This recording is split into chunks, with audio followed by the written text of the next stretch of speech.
Здравствуйте, дорогие учителя! Мы ученики 8 класса. Хотели бы вам сказать спасибо за все, за ваш труд, за ваше терпение, за то, что вы делаете для нас, за то, что вы всегда рядом, всегда поможете, всегда поддержите, за то, что вы всю энергию вкладываете в нас. Учитель наш нам говорил, не хватит всей гуаши и чернил, чтобы описать, нарисовать. Я выражаю свою признательность и благодарность учителям за то, что вы даете нам знания, помогаете учиться на своих ошибках и делитесь своим опытом. Мы вам спасибо говорим за вашу мудрость и терпение, за то, что учите нас жить, за наши знания и умения. Мы по секрету скажем вам, без вас мы многого не знали. Желаем жизни без забот и чтобы не было печали. Пусть коснется ладони лучик, долетите до солнца.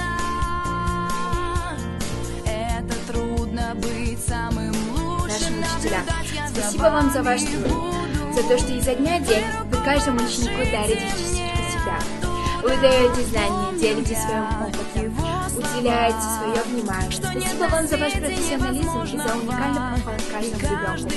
Желаю вам всего самого наилучшего, а главное, крепкого здоровья. Нам открывал учитель наш, не хватит слов, не хватит звезд на небе и цветов, чтобы оплатить вам этот мир. Дорогие учителя, мы бы хотели поблагодарить вас за ваш проделанный труд. Даже сейчас, в очень непростое время, вы всячески поддерживаете нас.